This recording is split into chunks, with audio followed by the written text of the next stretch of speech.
선생님, 우리나라 마라톤 인구가 얼마나 되는지 알고 계세요? 네, 아마 좋기 100만은 될 거라고 생각이 됩니다. 아, 역시 마라톤 전문가답게 정확하게 알고 계시네요. 우리나라 현재 마라톤 인구는요, 100만 명이 좋게 되고요. 2002년 대한육상연맹에서 공인된 마라톤 대회는 14개, 지방자치단체에서 실시하는 마라톤 대회는 180여 개에 달한다고 합니다. 네. 정말 엄청난 숫자죠? 네. 네, 네, 지금 우리나라는 마라톤 천국이라 해도 과언이 아닌데요. 그래요.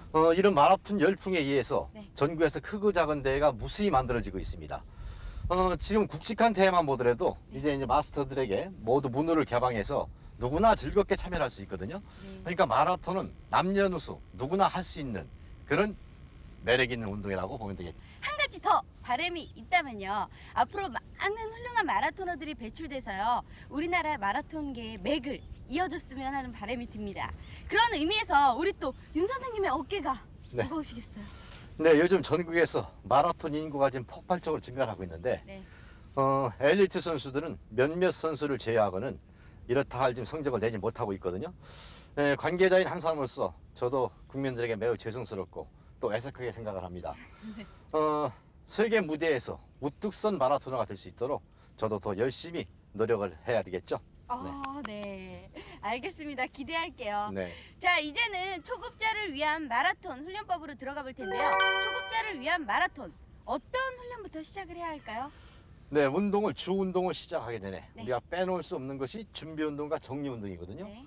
네, 준비 운동과 정리 운동을 하는데 꼭 필요한 스트레칭을 배워보도록 하겠습니다. 네.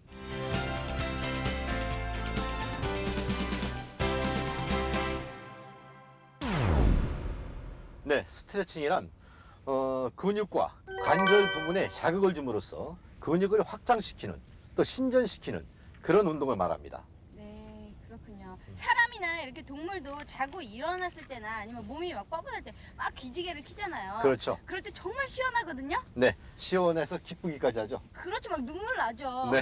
네. 스트레칭도 이와 같은 원리인가요? 그렇죠. 운동을 시작할 때와 또 운동이 끝날 때에는 꼭 빼놓지 않고 해야 되는 것이 바로 스트레칭입니다. 우리가 평상시에 옷에 흙이 묻으면은 털어내는 것이 털어야죠. 네, 털어내죠. 이런 원리와 똑같습니다. 그러니까 스트레칭은 긴장된 근육을 풀어주고 또 혈액을 활력을 주기 때문에 네. 실제 운동을 할 때 그 부상을 예방할 수가 있습니다. 자, 그럼 장거리 달리기에 있어서 스트레칭 방법에 대해서 구체적으로 배워보겠습니다. 가실까요? 네. 네. 네, 스트레칭은 여러 가지 종목이 있습니다. 거기에서 우리 장거리 종목에서 빼놓을 수 없는 스트레칭을 몇 가지만 실시를 하도록 하겠습니다. 먼저 전신 스트레칭입니다. 손을 각지를 끼고 위로 쭉 밉니다. 이때 스트레칭은 10초에서 30초 정도만 실시를 합니다. 그러니까 30초가 넘는다든가 그러면 고통스러워지고 10초 이내에서는 별로 효과를 볼 수가 없죠. 엘리트 선수들은 길게 30초 동안 실시하지만은 우리 아마추어들에게 30초가 길은 시간이 되니까 20초 이상을 안 하는 것이 더 바람직합니다. 자, 이때 발끝에서부터 머리끝, 손끝까지 팔을 쭉 펴줘서 몸을 릴렉스 시켜서 온몸에 신전을 시키는 그런 운동이죠. 부상을 예방할 수 있는 그런 방법입니다. 자, 이 상태로 20초를 머문 다음에 이제 팔 스트레칭입니다. 이 상태에서 앞으로 딱지를 낀 상태에서 쭉 밀어주죠. 이때는 손과 손가락 그리고 관절 그리고 어깨 부분 이 팔의 근육 부분까지 모두 신전시켜주는 그런 운동을 말합니다. 자, 이 상태로 20초를 실시하고 그 다음에는 옆구리 스트레칭입니다. 좌측 옆구리 스트레칭입니다. 자, 이 상태에서 오른쪽으로 굽혀야 되겠죠. 자, 이때는 옆구리 부분을 신전을 시켜줍니다. 이건 좀 짧게 힘들기 때문에 10초 간격으로 실시를 하죠. 네, 선생님 저도 하고 있었어요. 네. 자, 10초를 실시하고 다음엔 반대로 또 이제 우측 옆구리 부분을 신전시키는 운동이죠. 이 상태로 10초간 머물러 있습니다. 이때 절대 반동을 주어서는 안 됩니다. 네. 반동을 주면은 스트레칭 효과를 볼 수가 없죠. 자, 다음에는 앞으로 허리 스트레칭이죠. 앞으로 굽힙니다. 발목을 잡고 허리를 깊숙이 등 부분을 가슴 쪽으로 다리 쪽으로 당겨주는 것이 좋습니다. 이 상태로 15초 동안 머물러 있습니다. 허리의 시원함을 느낄 수가 있죠. 네. 자, 다음에는 왼쪽 어깨 부분 스트레칭 하겠습니다. 네, 오른쪽 손으로 왼쪽 팔꿈치를 잡아서 이렇게 당겨주면 됩니다. 이렇게 되면은 어깨의 전면, 그리고 어깨의 뒷면, 그리고 이 삼두박근을 근육을 단련시켜주죠. 자, 이 상태로 15초 동안 머물러 있으면 됩니다. 여기서 중요한 것 또 한 가지는 절대 당겼다가 놨다 하는 반동을 주어서는 스트레칭은 절대 안 됩니다. 자, 다음에는 반대쪽. 이번에는 오른쪽 어깨 스트레칭입니다. 반대 왼손으로 오른쪽 팔꿈치를 잡고 좀 당겨주면 되죠. 이때 너무 고통스럽게 당겨주면 오히려 스트레칭의 역효과를 볼 수 있습니다. 편안한 자세로 실시하는 게 좋아요. 호흡은 그냥 원활하게 일부러 의식하지 말고 그냥 호흡을 실시해주면 됩니다. 이것도 마찬가지로 15초입니다. 네, 다음에는 골반 스트레칭입니다. 자, 오른발은 땅에 지탱을 하고 왼쪽 다리부터 올려서 팔꿈치를 껴서 무릎 약간 밑에 부분을 손으로 잡고 당겨주면 되죠. 그러면은 왼쪽 골반을 신전시켜주는, 다시 말해서 확장시켜주는 그런 스트레칭 방법입니다. 이 스트레칭 방법으로 15초 동안 머물러 있으면 좋습니다. 자, 다음에 오른쪽 골반 스트레칭. 이때 스트레칭이 다리 스트레칭으로 오인하시면 안 됩니다. 이걸 당겨줌으로써 골반 쪽이 당겨지기 때문에 골반을 이완시켜주는 그런 스트레칭 방법을 얘기합니다. 이것도 15초 동안 실시한 다음에 내리시고, 다음에는 대퇴분 사두근. 자, 발 뒤꿈치를 잡고 두 손으로 잡고 발끝을 잡고 엉덩이 부분으로 당겨줍니다. 그렇게 되면은 대퇴 사두근 근육이 이완이 되는 것이죠. 마라톤에서 이 대퇴 사두근이 상당히 큰 효력을 발휘하거든요. 15초 동안 실시했으면은, 자, 내리고, 다음에는 오른쪽 대퇴부 사두근입니다. 이때 좀 평형성이 없는 분들은 좀 넘어질 우려성이 있죠. 네, 이때 같이 평형성도 같이 길러주는 효과를 봅니다. 자, 15초를 실시한 다음에 됐습니다. 네, 지금까지 여러분들 스트레칭에 대해서 배워봤습니다. 이 외에도 여러 가지 방법이 있는데 오늘 실시한 것은 스트레칭의 기본이 되는 거, 여러분들 꼭 머릿속에 상기하시고 열심히 따라하시기 바랍니다. 장거리 달리기의 스트레칭 방법. 손과 손가락, 팔목, 팔꿈치 관절과 팔의 근육을 확장시키는 팔 스트레칭. 발끝부터 머리와 팔끝까지 근육의 신축성을 높이는 전신 스트레칭. 옆구리 부분의 근육을 확장시키는 옆구리 스트레칭. 어깨 상단과 어깨 전면, 어깨 후견, 그리고 삼두박근의 근육을 확장시키는 어깨 스트레칭. 달리기에서 중요한 힘을 받쳐주는 허리 근육을 확장시키는 허리 스트레칭. 골반 근육을 이완시켜주는 골반 스트레칭. 대퇴 사두근 근육을 확장시키는 대퇴부 스트레칭을 실시한다. 네, 장거리 달리기에 있어서 스트레칭 방법에 대해서 알아봤는데요. 일상생활에서도 꾸준히 해주시면 건강에 많은 도움이 되실 것 같네요. 네. 네. 이 스트레칭은 시간과 장소, 언제 어디서나 손쉽게 할 수 있는 운동이거든요. 네. 이 스트레칭 하게 되면은 가장 중요한 체력의 요소는 유연성을 길러주는데 효과를 봅니다. 네, 그래요. 정말 처음에는 이 스트레칭이 조금 힘에 부치실 수도 있는데요. 네. 이럴 때는 각 종목마다 소요 시간을 재보시는 것도 스트레칭 시간을 유지하는 데 많은 도움이 될 듯 싶습니다. 자, 이제 몸도 풀었겠다. 네, 어떤 훈련부터 또 해볼까요? 네, 모든 것이 중요하지만 특히 중요한 거, 이제 올바른 자세를 배워보도록 하는데요. 올바른 자세라고 하면은 네. 보기에도 아름답고 리드미컬한 그런 자세를 이야기하죠. 기대됩니다. 네. 네. 그럼 올바른 자세란 어떤 자세를 말하는지 구체적으로 한번 배워보겠습니다.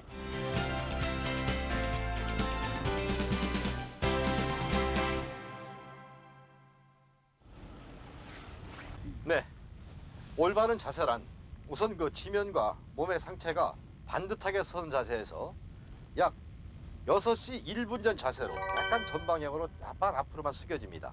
이때 무게중심을 너무 뒤로 하면 또 뒤로 무게중심이 쏠리기 때문에 앞으로 6시 1분 전 자세, 그러니까 약 3도 기울기가 좋습니다. 이 자세에서 눈 시야는 정면 50에서 60m를 보면 되겠어요.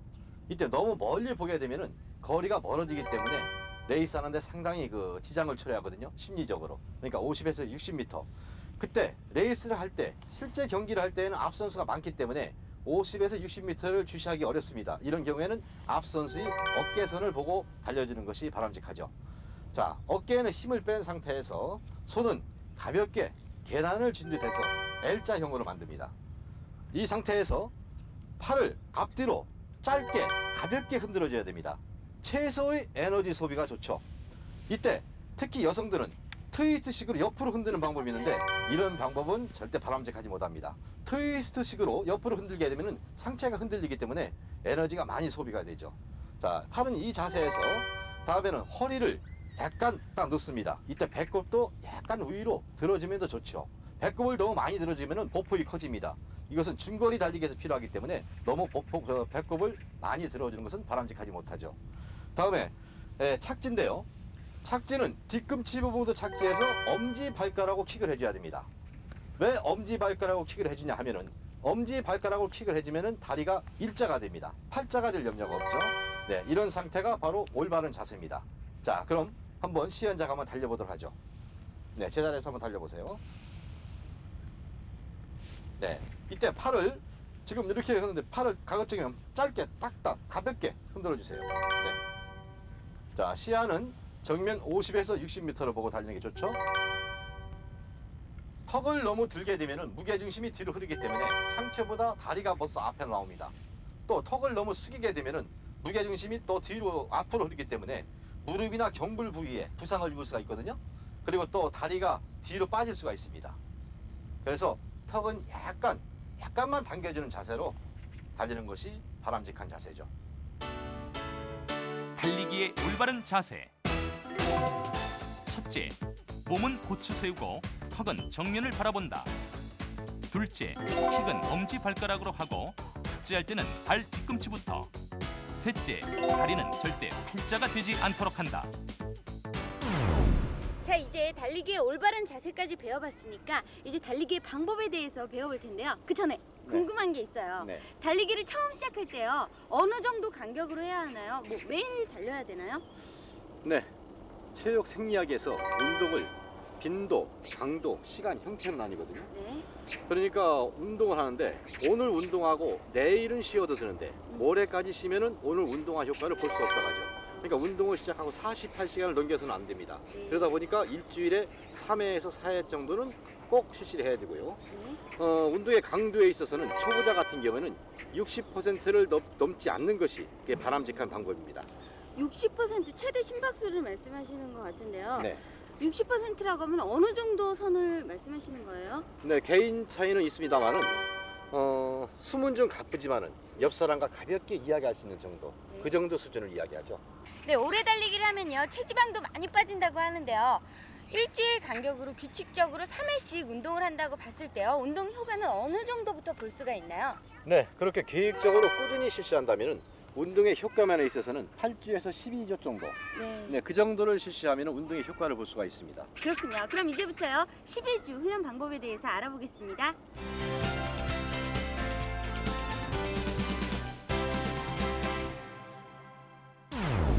네, 마라톤 대회를 가끔 TV에서 보면요. 네. 배가 많이 나온 사람들을 볼 수 있는데요. 마라톤이 비만 해소에는 최고인 걸로 알고 있는데 어떻게 배가 남산만한 건가요? 네. 간혹 그 심폐기능을 선천적으로 타고난 사람들이 있습니다. 네. 네, 이런 분들은 처음부터 초보자 단계를 생략하고 네. 중급자나 상급자 단계로 가기 때문에 체지방이 강한 운동을 시작하게 되면은 오히려 근육으로 변하기 때문에 그런 상태가 나타나는 것이죠. 그럼 초보자는요 어떤 방법으로 훈련을 실시하면 좋을까요? 네, 체지방을 태우기 위해서는 3개월 정도는 강도가 낮게 그렇게 서서히 훈련하는 것이 좋습니다. 특히 비만인 사람은 네. 달리는 것보다 걷는 거리를 더 많이 하는 것이 좋죠. 네. 그러다가 서서히 거리를 많게 하는 훈련 양에 있어서는 일주일에 조금씩 강도를 높여가는 방법이 좋습니다. 그렇군요. 자, 그럼 구체적으로 어떤 방법으로 훈련을 하면 좋을지 알아보겠습니다. 초급자를 위한 마라톤 제1단계. 달리기와 걷기 4주 프로그램. 1주차. 편안하게 10분간 달린 후 10분간 속보로 걷기. 2주차. 편안하게 10분 달린 후 속보로 10분 걷기. 그 후 편안하게 5분 달리기. 3주차. 편안하게 10분 달린 후 5분간 속보로 걷기. 그 후 편안하게 5분 달리기. 4주차. 편안하게 10분 달린 후 5분간 속보로 걷기.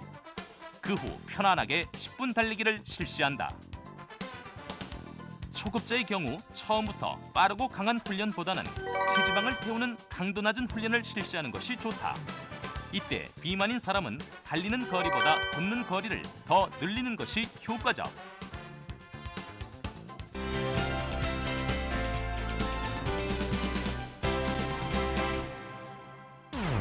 네, 한 달 동안 달리기와 걷기를 반복해서 실시했더니요. 날씬한 몸매가 됐어요. 네. 네. 자, 이제 달리기도 자신감이 붙었는데요. 계속 달리기와 걷기를 반복해야 하나요? 네, 이제 4주 동안 네. 처음 실시하는 달리기와 걷기 운동을 했는데요. 네. 이젠 조금 업그레이드 시켜서 템포주를 실시하도록 하겠습니다. 템포주가 뭔가요? 네, 템포주는 변성주를 말하죠. 네. 그러니까 똑같은 훈련, 그러니까 똑같은 페이스로 달리는 게 아니라 네. 변화를 주면서 달리는 것을 말하거든요. 근데 처음부터 강하게 달릴 수가 없으니까 빨리 달리고 또 걷고 이것을 조금 업그레이드 시켜서 빨리 달리고 샤킹. 샤킹이라는 것은 조깅과 워킹의 중간 정도를 달리는 것이거든요. 네, 그러니까 편안한 마음으로 네. 힘들이지 않고 거의 걷다시피 해서 달리는 것을 우리가 샤킹이라고 합니다. 네. 초보자의 템포주 훈련 어떤 방법으로 하면 좋을지 알아보겠습니다. 초급자를 위한 마라톤 제2단계 템포주 4주 프로그램. 5주차 편안하게 10분간 달린 후 10분간 샤킹. 그 후 편안하게 5분 달리기. 6주차 편안하게 10분간 달린 후 5분간 샤킹. 그 후 편안하게 10분 달리기. 7주차 조금 빠르게 15분간 달린 후 5분간 샤킹. 그 후 편안하게 10분 달리기. 8주차 조금 빠르게 15분간 달린 후 5분간 샤킹. 그 후 편안하게 10분 달리기를 실시한다. 템포주란 같은 속도로 똑같이 달리는 것이 아니라 달리면서 변화를 주는 것, 일명 변성주를 말한다. 따라서 5주부터 8주까지 4주 동안은 걷기를 빼고 샤킹을 실시한다.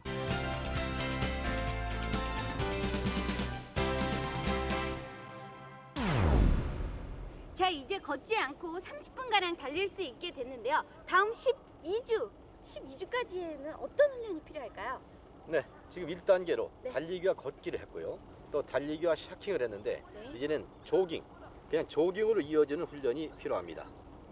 그런데요, 이제 달리는 거에 어느 정도 익숙해졌으니까 마라톤 대회에 출전해도 되겠죠? 네, 마라톤은 긴 거리를 장시간 달리는 경기이기 때문에 네. 조급하게 서둘러서는 안 되죠. 아, 그래요? 무리하게 달리다 보면은 네. 힘이 들고 또 고통이 따르기 때문에 중뒤에 포기할 수가 있습니다. 네. 그래서 꾸준히 단계적으로 훈련을 꾸준히 하면은 나중에 풀 마라톤의 완주의 꿈을 이룩할 수가 있습니다. 정대에 출전하고 싶다면은 네. 5km 단층 마라톤에 도전하는 것은 괜찮습니다. 그런데 보통 달리기를 하는 사람을 보면요. 네. 어제는 10km, 오늘은 15km 이렇게 거리를 두고 정해놓고 달리는 경우가 많은데요. 이렇게 시간 위주의 훈련을 특별히 강조하시는 이유라도 있나요? 일반 아마추어 분들이 가장 많이 실시하는 트레이닝이 거리주입니다. 거리주라는 것은 일정한 거리를 정해놓고 달리는 거거든요. 네. 그러다 보니까 시계를 보게 되죠. 시계를 보기 때문에 욕심이 나고 물론 달리는데 무리가 됩니다. 그렇죠. 네. 그래서 제가 권하고 싶은 것은 시간주인데요. 똑같은 시간을 정해놓고 거리에 상관없이 장소에 구애받지 않고 루트의 변화를 주면서 마음껏 달리는 거거든요. 네, 이러다 보니까 무리한 훈련이 되지 않죠. 네. 그래서 거리주보다는 시간주를 저는 권하고 싶습니다. 알겠습니다. 자, 그럼 초보자의 4주 조깅 프로그램 어떻게 실시되는지 알아보겠습니다.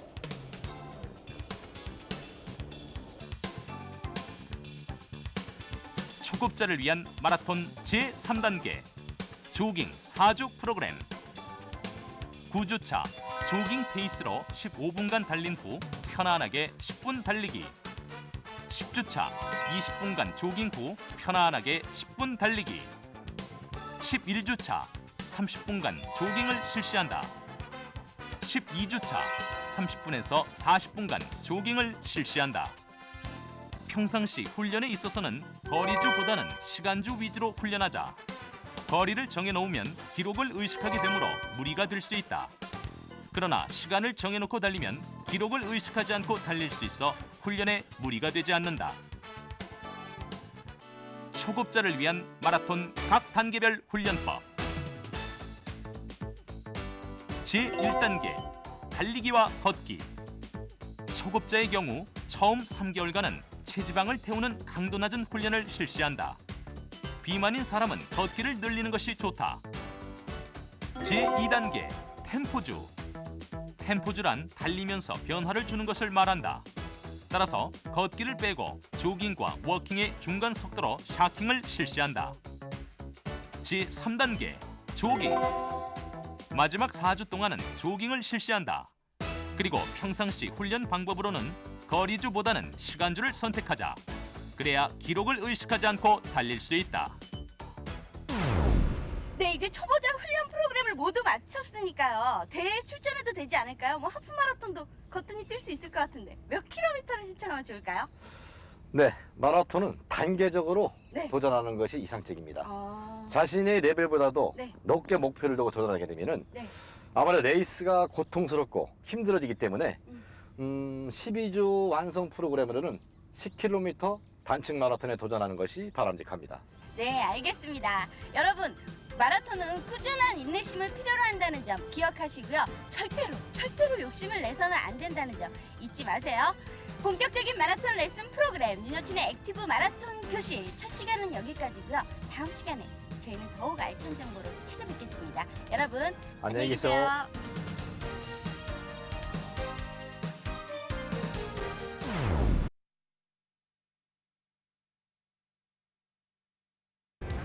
출발합니다.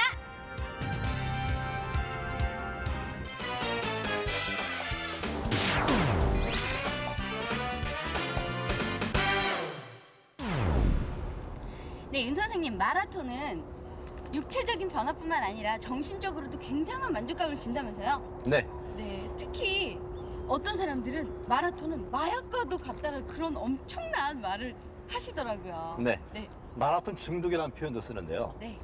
달리기를 20km를 쭉 달리다 보면은 약 15km 지나면 지나게 되면은 예. 그때는 그 양탄자 위를 걷는 것처럼 마음도 편해지고 또 달리는 것도 가편해질 수 있거든요. 그렇군요. 그 순간을 우리가 러너스 하이라고 하는 거죠. 모든 이들이 정말 러너의 쾌감을 느끼기 위해서 달리는 것 같다는 생각이 드는데요. 선생님, 저도 빨리 네. 러너 사이를 맛보고 싶어요. 네, 김혜원 씨도 가능성이 있습니다. 아, 그래요? 네, 지금 어느 정도 지금 중급자 수준에 도달하지 않았습니까? 그렇죠. 네. 네, 제가 또 중급자 아니겠습니까? 네, 이제 중급자 훈련 방법에 대해서 알아볼 텐데요. 중급자 하면요, 어느 정도의 수준에 있는 그런 단계를 말하는 건가요? 네, 시간으로 얘기하면은 네, 약 40분 정도를 쉬지 않고 달리는 것을 말하고요. 네. 또 거리로 이야기하면은 10km 이상을 걷지 않고 달리는 거. 그 정도 수준을 그 중급자 수준이라고 이야기할 수 있습니다. 그렇군요. 그럼 중급자는요, 아무래도 초급자보다는 훨씬 더 강도가 좀 높은 그런 훈련을 받아야 되는 거 아닌가요? 그렇죠. 네. 초보자가 3개월 정도 단계적으로 꾸준히 훈련을 하면은 네. 이제 불필요한 지방은 모두 해소된 상태거든요. 날씬한 상태로. 그렇죠. 네. 이런 상태에서는 이제 약간 강도 있는 훈련을 실시할 필요성이 있습니다. 그럼 중급자의 트레이닝에는 어떤 것들이 있을까요? 네, 여러 가지 트레이닝 방법이 있는데요. 네.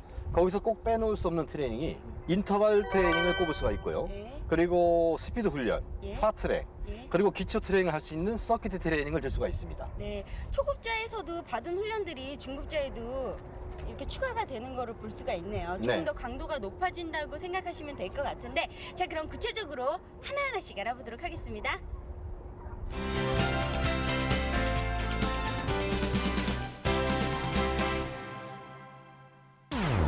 인터벌 트레이닝이란 어떤 훈련을 말하는 건가요?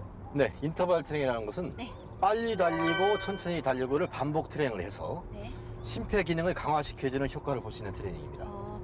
빨리 달리고 느리게 달리고를 반복해서 한다고 말씀을 하셨는데, 그렇게 되면요, 페이스를 조절하기가 굉장히 힘들어질 것 같기도 해요. 인터벌 트레이닝을 하는 그런 요령이 따로 있을까요? 네, 인터벌 트레이닝을 잘못 이해하신 분들은 네. 빨리 달리다 보니까 이제 전력주로 달리다 보면 3회를 넘기기 어렵습니다. 네, 그래서 자신의 페이스로 달리는 것이 매우 중요하다고 할 수 있고요. 네. 그리고 초보자 같은 경우에는 70에서 80%, 다시 말해서 최고 속도의 70에서 80%로 강도로 달려주는 것을 말합니다. 근데 이렇게 70에서 80%라고 말씀을 하셨는데요. 제가 듣기로는 어느 정도인지 감이 잘 안 잡히거든요. 좀 네. 구체적으로 자세히 좀 말씀해 주세요. 네, 200m를 네. 자신의 최고 속도로 달렸을 때 네. 40초에 달리는 사람이라고 가정을 했을 때 네. 이 사람은 1초당 5m를 달린다는 계산이 나오죠. 200m 나누기 그렇죠? 40을 하게 되면은. 네. 근데 여기서 5m에 대한 80%니까 네. 5 곱하기 80% 하면은 4m가 나오죠.